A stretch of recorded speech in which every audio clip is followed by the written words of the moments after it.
Topik kali ini saya Shirley akan sharing terkait Beyond Newsted atau kita kenal dengan singkatan BIUD. Learning objective dari topik Beyond Newsted ini yang pertama, memahami tentang stabilitas, kemudian definisi expired date dan apa perbedaannya dengan Beyond Newsted. Kemudian yang kedua, mengetahui faktor-faktor yang mempengaruhi stabilitas suatu sediaan obat. Yang ketiga, mengetahui cara menentukan Beyond Newsted suatu produk obat. Kemudian yang keempat adalah memahami cara membuat obat kadaluarsa atau sisa obat.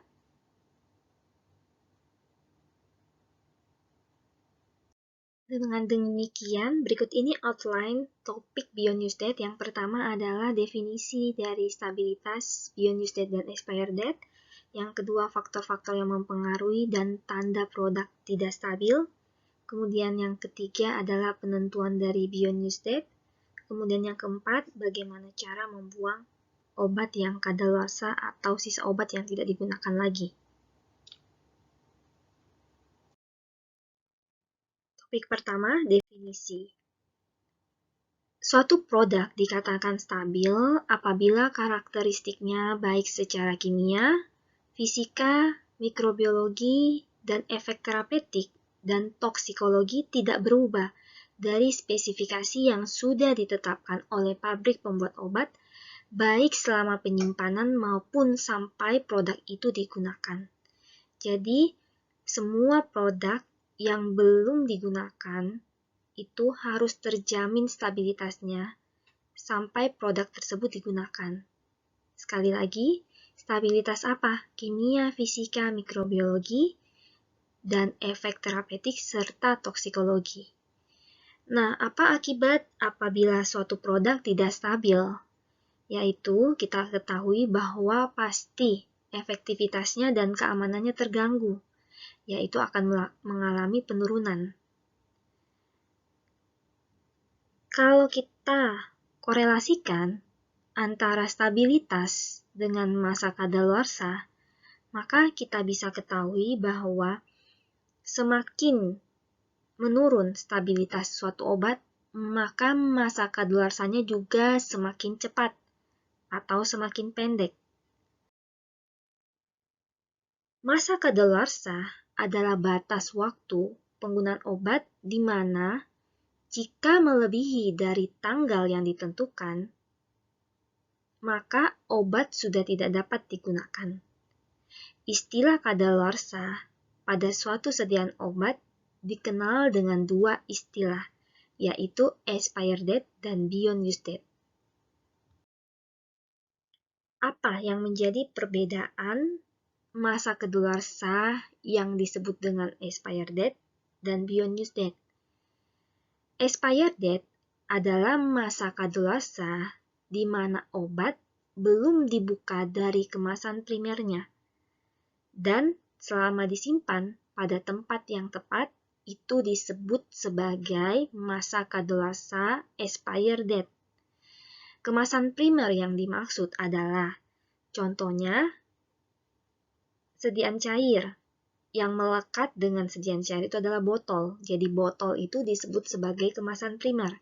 Tablet yang dibungkus dengan blister, blister itu disebut sebagai kemasan primer. Jadi apabila obat masih dalam kondisi tertutup, blisternya tidak pernah dibuka, ataupun botolnya belum pernah dibuka, maka masa kadaluarsa obat tetap sama dengan yang tercantum di kemasan obat tersebut. Ya.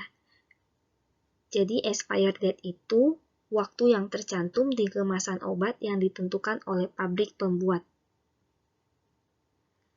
Kalau Beyond Newsted itu adalah masa kadaluarsa bila obat sudah dibuka dari kemasan aslinya atau diracik, obat yang diracik, yang dicampur, atau dilarutkan dengan pelarut misalnya air, ataupun misalnya obat itu kita lakukan repacking atau kita pindahkan ke wadah lain.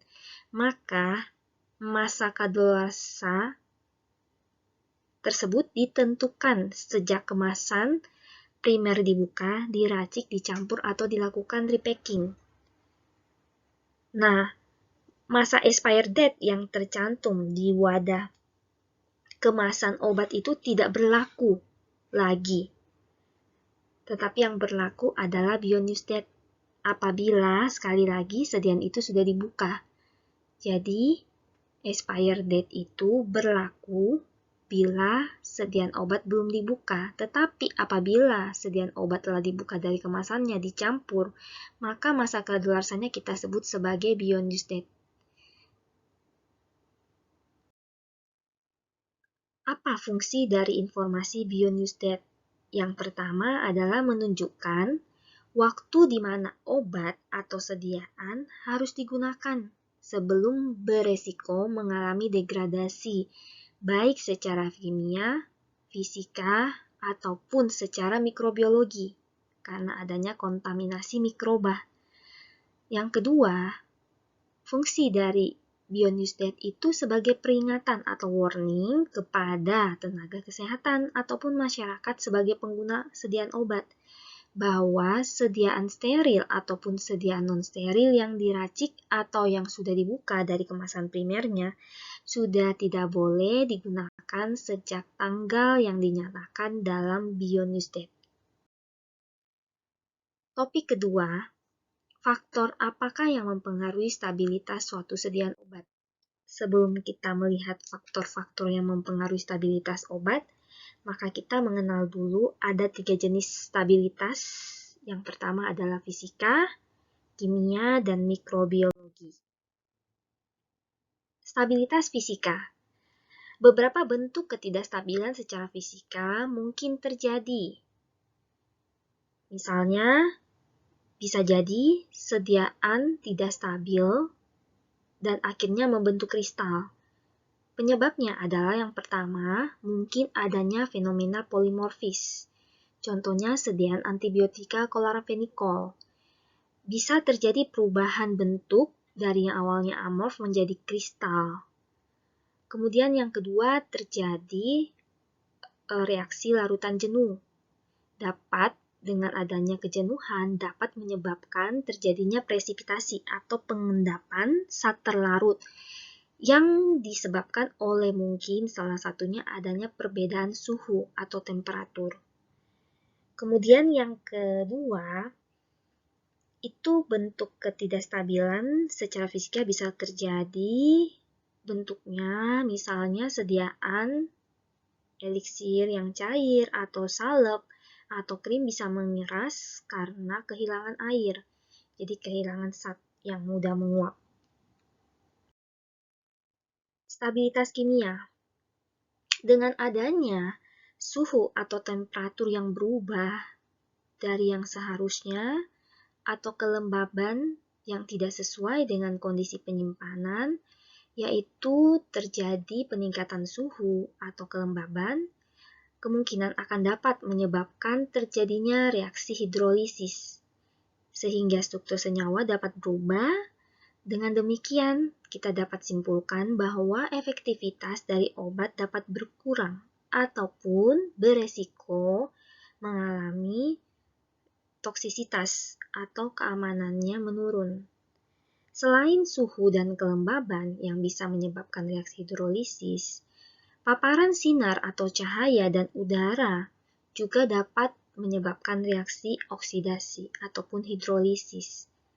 Kemudian yang ketiga, selain itu, pH sediaan juga dapat menyebabkan perubahan stabilitas kimia yang berakibat pada pengendapan sediaan obat, terutama apabila suatu obat dicampur dengan obat yang lain yang memiliki perbedaan suhu, terutama perbedaan pH, terutama apabila pH antar sediaan atau sediaan dengan pelarut itu cukup ekstrim. Jadi beresiko terjadi pengendapan. Stabilitas mikrobiologi. Selain stabilitas kimia dan fisika, produk dikatakan stabil apabila stabilitas mikrobiologi juga terjamin.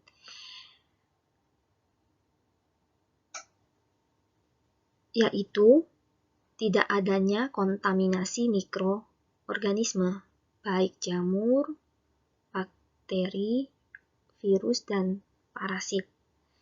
Nah, beberapa sumber dari resiko kontaminasi mikroba, yaitu mungkin dari air atau pelarut yang digunakan, kemudian dari udara ketika sediaan akan dicampur, ada paparan dari udara, atau ketika kemasan sediaan obat dibuka, maka ada paparan udara.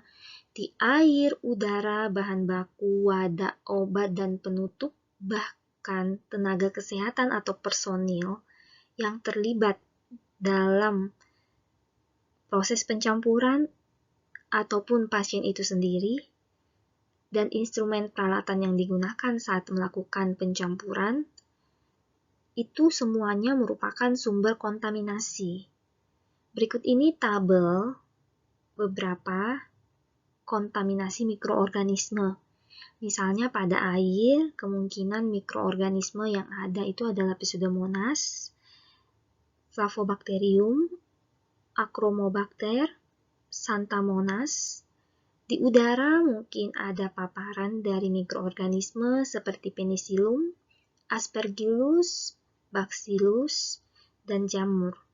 Kemudian di bahan baku dari produk sediaan obat itu sendiri mungkin ada jenis mikroba Micrococcus.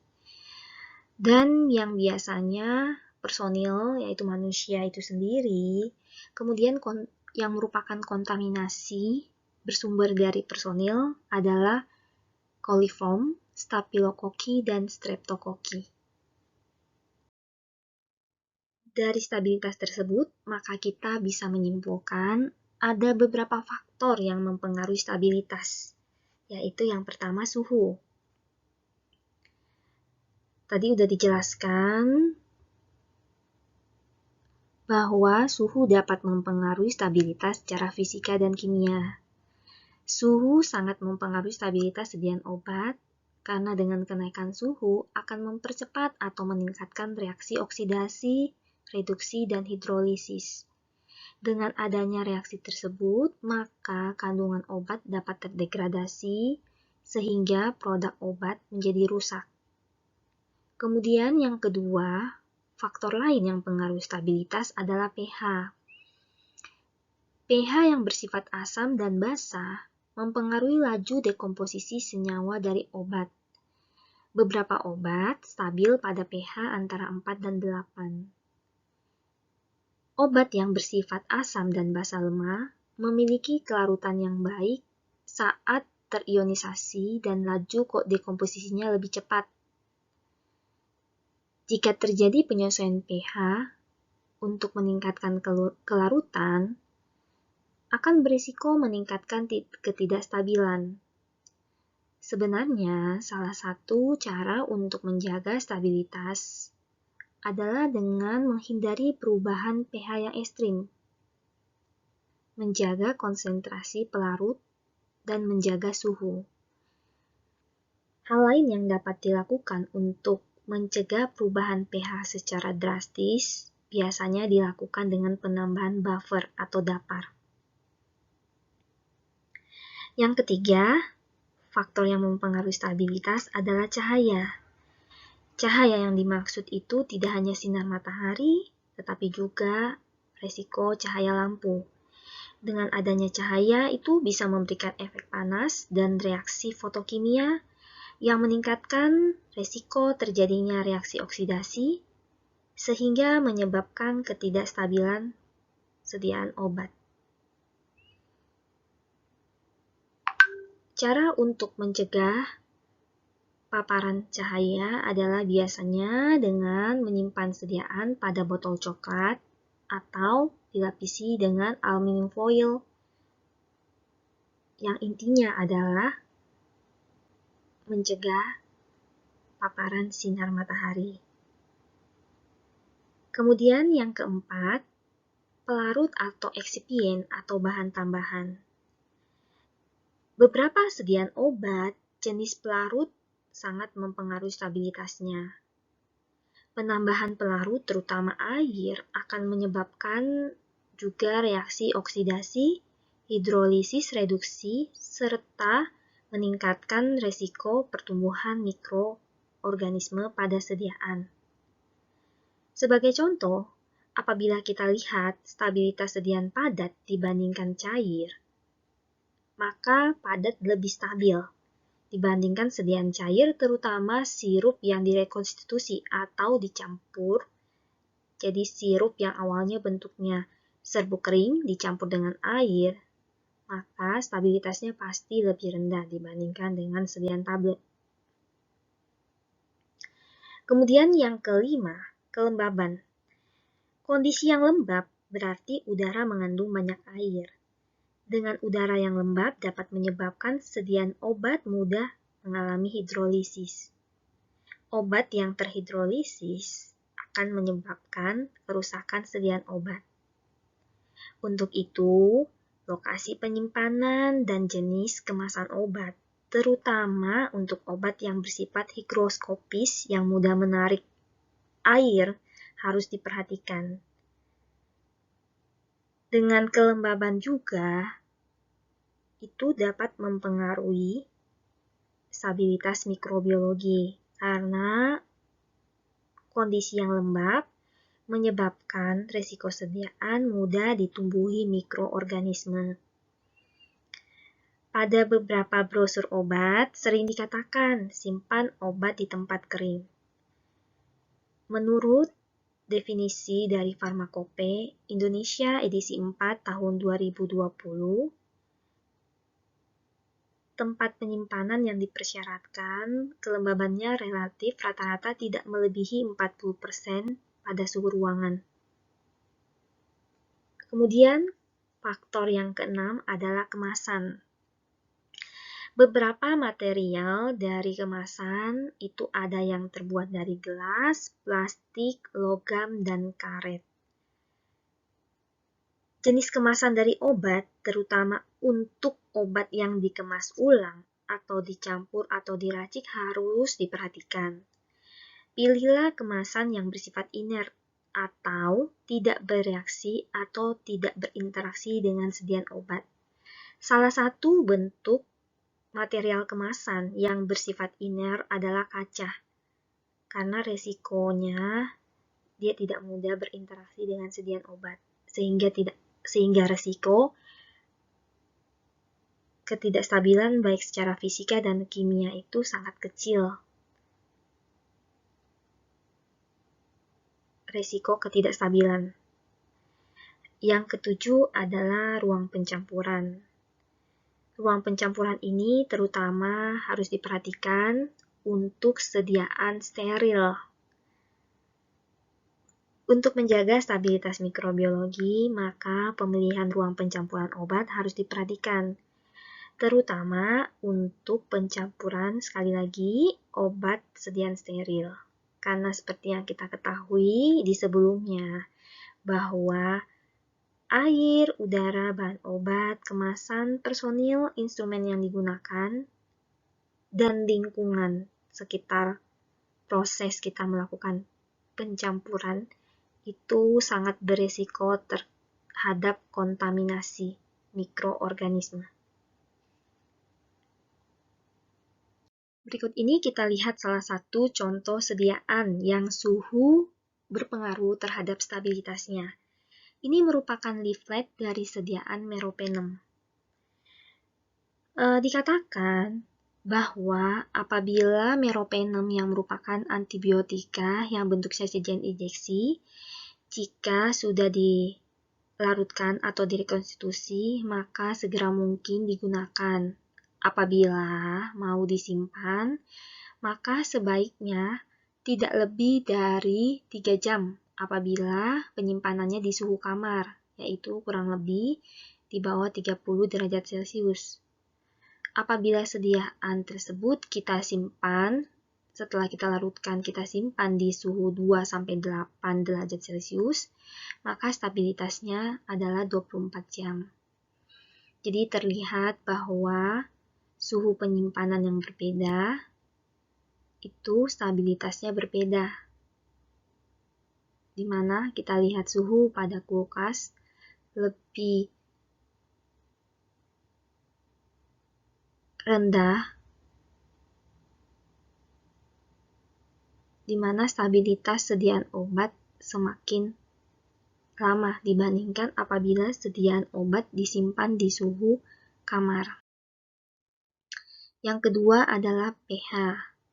Ini salah satu contoh sediaan obat yang pH sangat mempengaruhi stabilitasnya, yaitu phenytoin. Ini diambil dari salah satu jurnal yang dikatakan bahwa ketika phenytoin dicampur dengan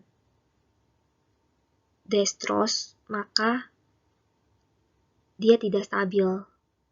Phenytoin lebih stabil ketika dicampur dengan sediaan natrium klorida atau infus Ringer laktat. Karena dengan dextrose, maka reaksi phenytoin ketika dicampur itu mungkin akan membentuk bukan cairan yang jernih, tapi akan terbentuk kristal. Contoh sediaan yang stabilitasnya dipengaruhi oleh cahaya adalah Ventolin, yang isinya adalah salbutamol. Jika kita lihat dari kemasan Ventolin atau leafletnya, dikatakan bahwa apabila Ventolin dikeluarkan dari blister atau foil, maka tidak boleh digunakan lebih dari 3 bulan. Harus disimpan jauh dari cahaya.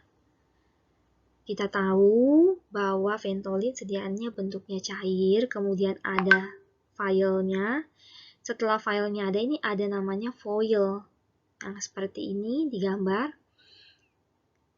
Jika dibuka aja foilnya itu hanya 3 bulan. Bisa bertahan, padahal belum dibuka dari kemasan primernya.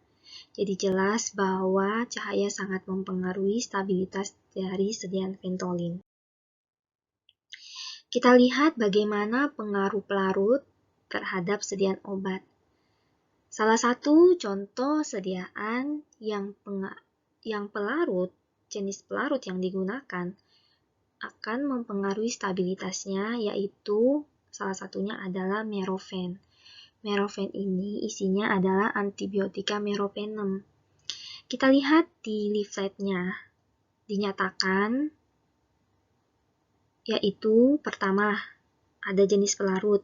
Apabila kita melarutkan sediaan sampai dengan konsentrasinya 1-20 mg per mili, yang artinya kalau 1 mg per mili, kalau sediaannya 1 mg berarti 1 mili. Kalau sediaannya 1 gram berarti 1000 mg dalam 1000 ml. Ya, atau misalnya kita lihat pakai konsentrasi yang paling pekat. Kita tahu bahwa minimal 50 ml pelarut ini, ya, dengan jenis pelarut yang berbeda, kita lihat stabilitasnya berbeda. Contohnya, apabila meropenem dilarutkan dengan NaCl, sodium chloride 0,9%, apabila setelah dilarutkan kita simpan di suhu kamar 15-25 derajat Celcius, stabilitasnya hanya 8 jam. Apabila kita larutkan dengan glukosa 5%, dengan pelarut glukosa, stabilitasnya lebih pendek, 3 jam. Tetapi apabila kita simpan di suhu kulkas sekitar 4 derajat Celcius, maka lama penyimpanannya lebih panjang, yaitu 14 jam. Jadi kita bisa lihat bahwa selain suhu penyimpanan mempengaruhi stabilitas, jenis pelarut yang digunakan juga mempengaruhi stabilitas suatu sediaan obat. Kemudian ruang pencampuran. Menurut USP 797 revisi 2018, ini kita ketahui bahwa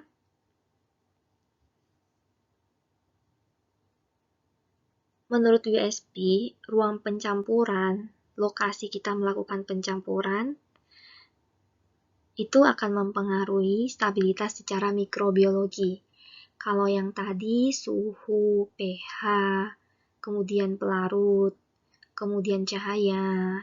Mungkin itu mempengaruhi sediaan obat ataupun jenis kemasan mempengaruhi sediaan obat dalam hal stabilitas fisika dan kimia. Kalau ruang pencampuran mempengaruhi stabilitas secara mikrobiologi. Sekali lagi menurut USP, jenis ruang pencampuran dibagi dua kategori pertama dan kategori kedua. Apabila kita melakukan pencampuran sediaan yang tergolong dalam kategori 1 yaitu ruang pencampuran tidak terkontrol. Artinya di udara terbuka, jenis ukuran partikel tidak ada HEPA filternya, jadi kontaminasinya sangat besar.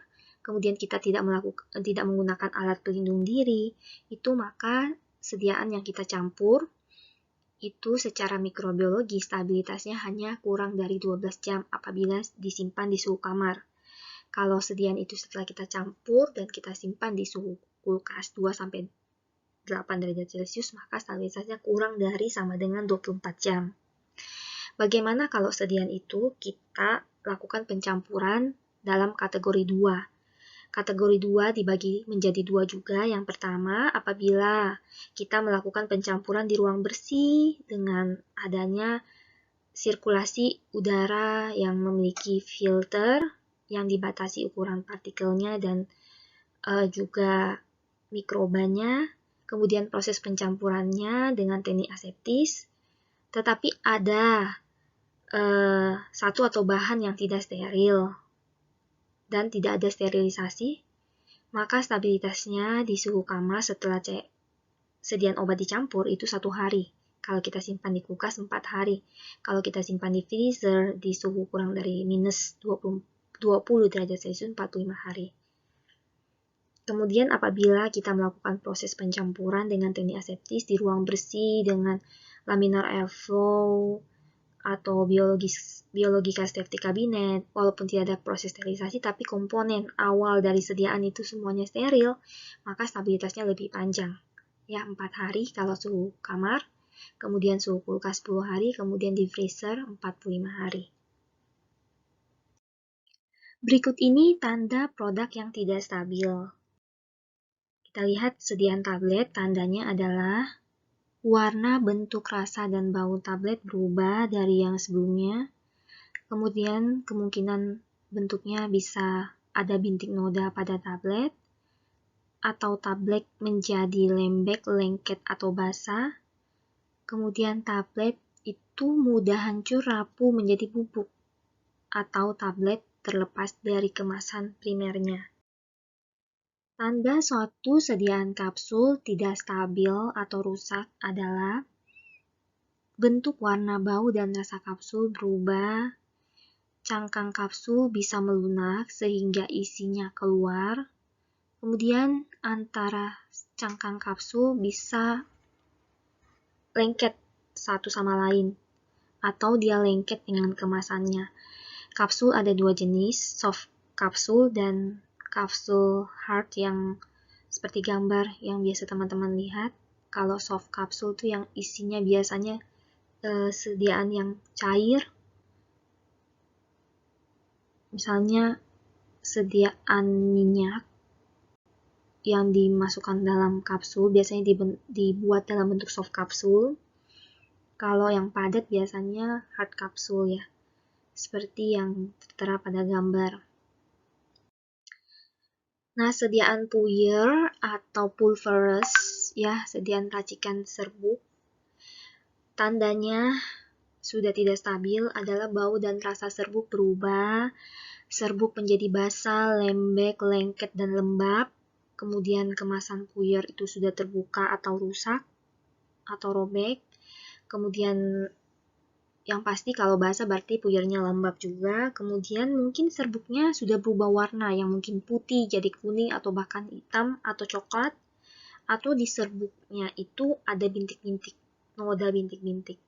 Itu merupakan tanda sediaan puyer itu tidak stabil. Kemudian sediaan cair tandanya sudah tidak stabil atau rusak adalah bentuk cairan bisa mengental, memisah, atau terjadi endapan ataupun kekeruhan. bau, warna, dan rasa juga berubah, kemasan retak atau rusak, kemudian kemasan jadi berembun, lembab dan segel kemasan juga bisa rusak. Itu merupakan tanda sediaan tidak stabil.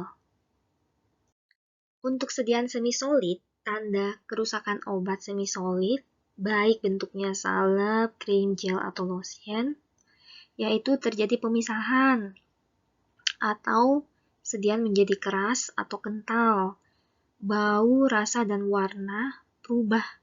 Kemudian bisa juga ditandai dengan kemasannya bocor atau lengket. Ya. Untuk sediaan produk injeksi yang produk steril, itu tandanya rusak adalah warna sediaan berubah. Kemudian bila sediaan bentuk cair, mungkin juga terjadi endapan atau pemisahan. Kemudian sediaan kemasan produk injeksi mungkin sobek, rusak, ataupun berembun. Tanda sediaan aerosol yang rusak, contohnya sediaan inhaler, yaitu bisa tiba-tiba isinya kosong atau habis, atau kemasan wadah dari inhalernya rusak atau penyok. Itu merupakan tanda kerusakan dari sediaan aerosol. Beberapa upaya yang bisa kita lakukan untuk menjaga stabilitas suatu sediaan obat. Yang pertama, kita kenali dulu sifat produknya. Produknya itu apakah dia higroskopis.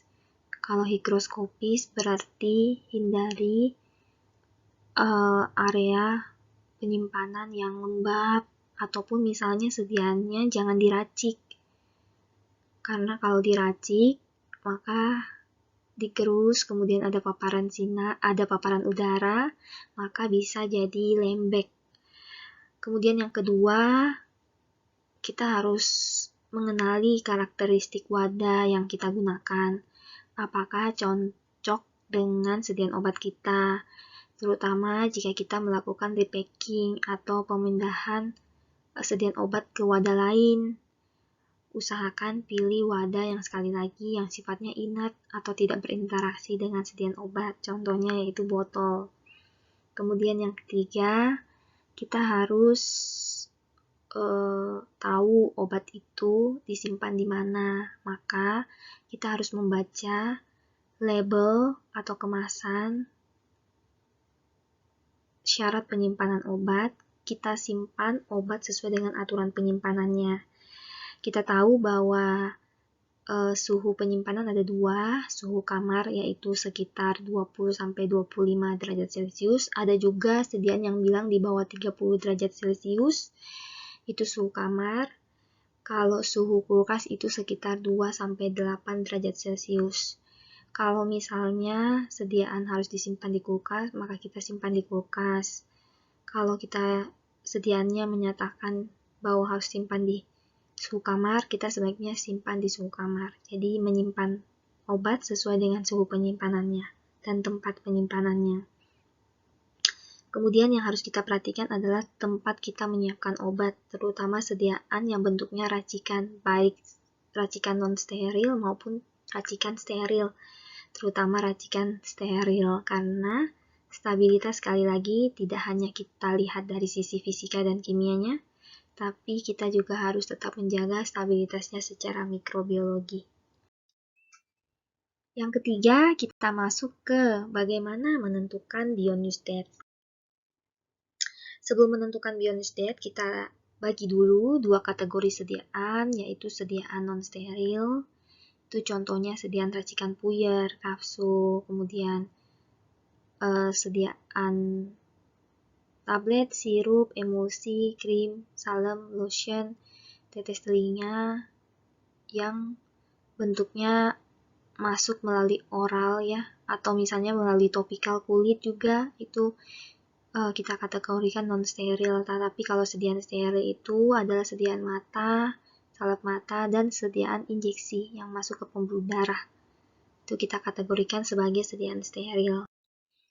Nah, secara umum, penentuan bionewsdate itu yang pertama kali adalah lihatlah pada leaflet atau kemasan obat.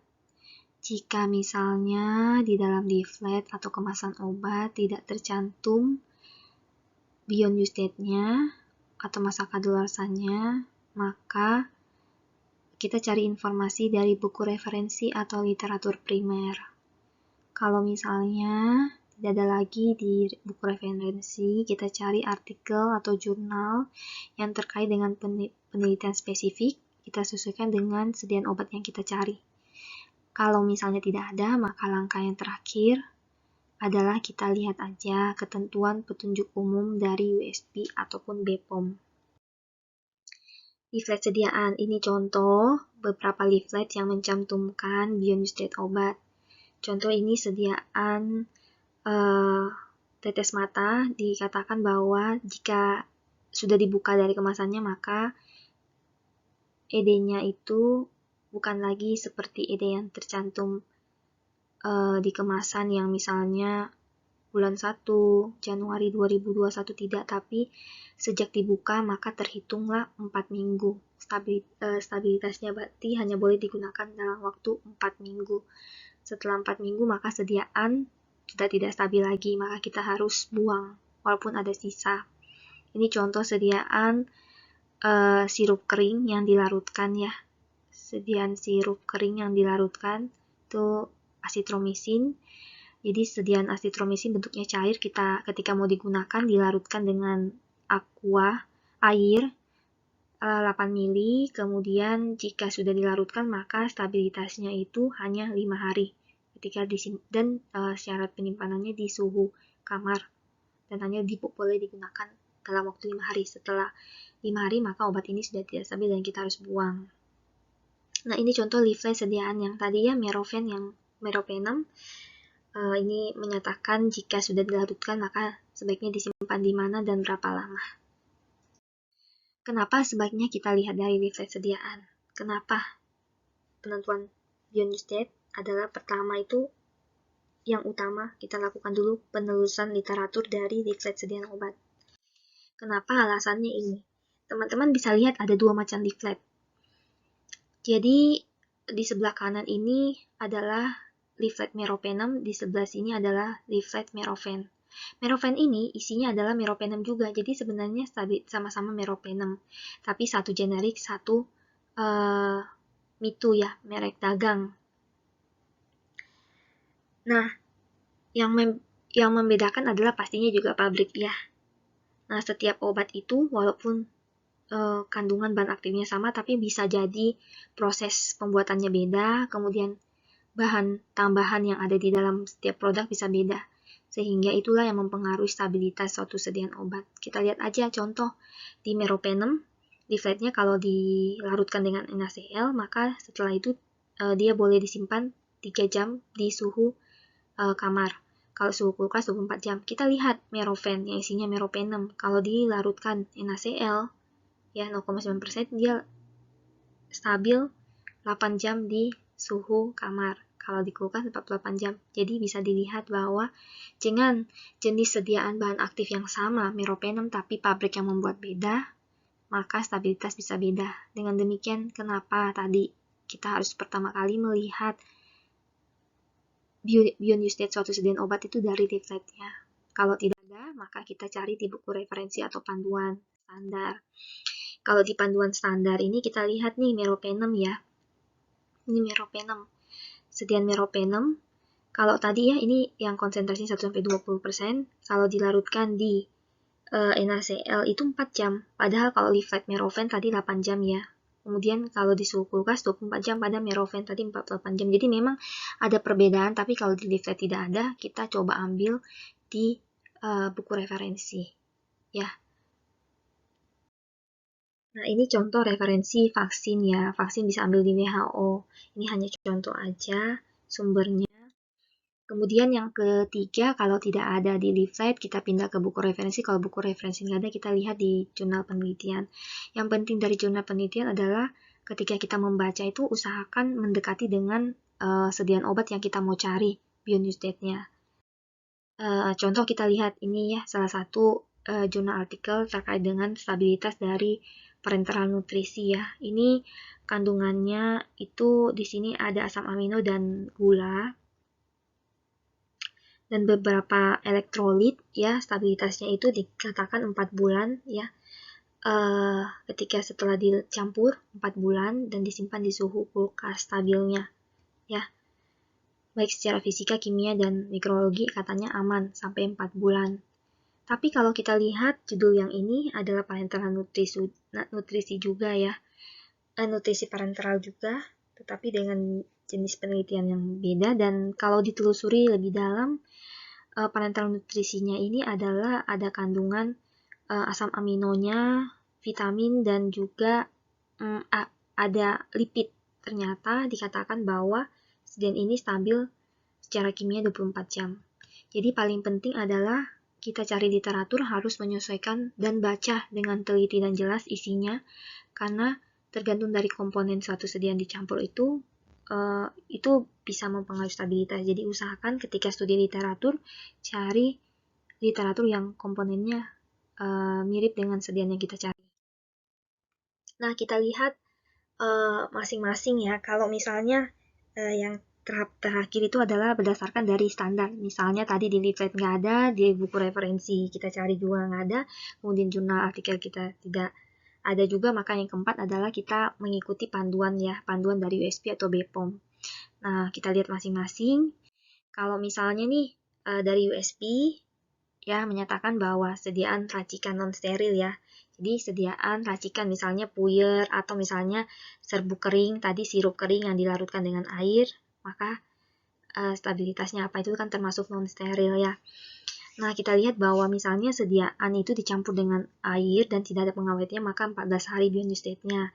Kalau misalnya sediaan mengandung air dan ada pengawet 35 hari beyond state-nya.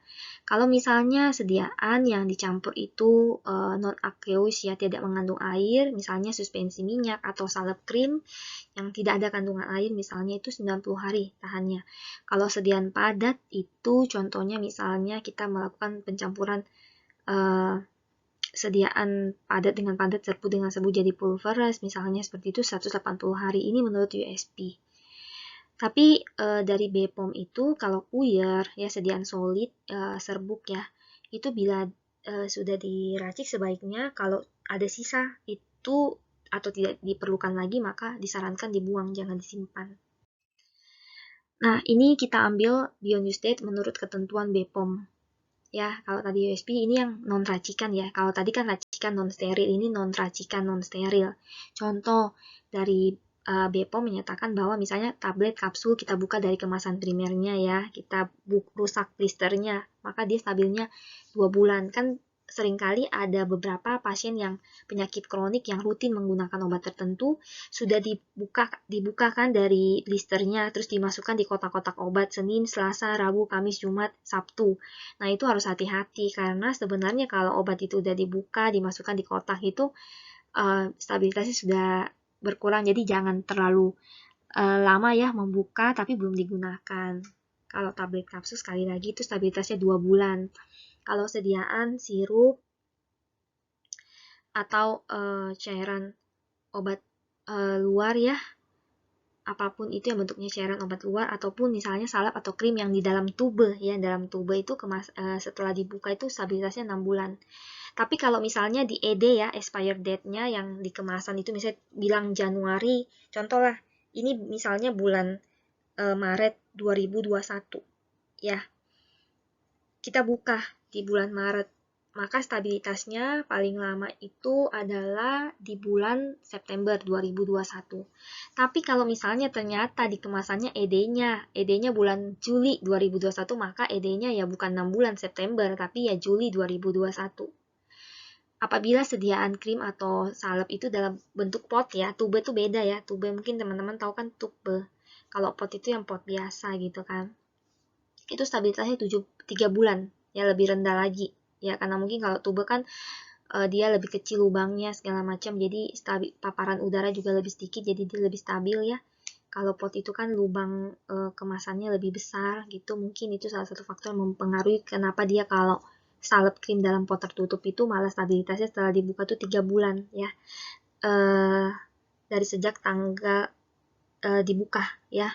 Nah, kalau misalnya kadaluarsanya sekali lagi sama yang seperti sebelumnya, kalau dia lebih cepat, ya misalnya Maret 2021 kita buka, berarti dia kan harusnya bulan Juni ya 2021 baru stabilitasnya ion state-nya. Tapi kalau misalnya ternyata ED-nya bulan April, maka kita buka ya tetap aja April ya bion state-nya itu terakhir. Mana yang lebih cepat lah. Kemudian tetes telinga, tetes hidung, atau obat semprot hidung, ya. Dan telinga itu kalau misalnya setelah dibuka itu 3 bulan. Kecuali dinyatakan lain berdasarkan aturan tertera di kemasan. Jadi sekali lagi lihat kemasan juga ya.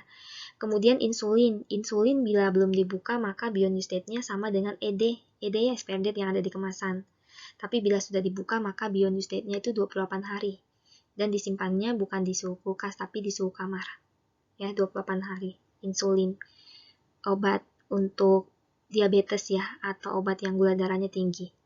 Kalau misalnya bentuknya suppositoria ya, teman-teman masih ingat ya, yang bentuknya kayak peluru yang dimasukkan lewat anus itu atau inhaler, maka tanggal kadaluarsanya adalah sesuai dengan waktu atau tanggal kadaluarsa tertera pada leaflet atau kemasannya, berarti sama dengan ED yang di leaflet ya, ED-nya sama dengan bion state-nya.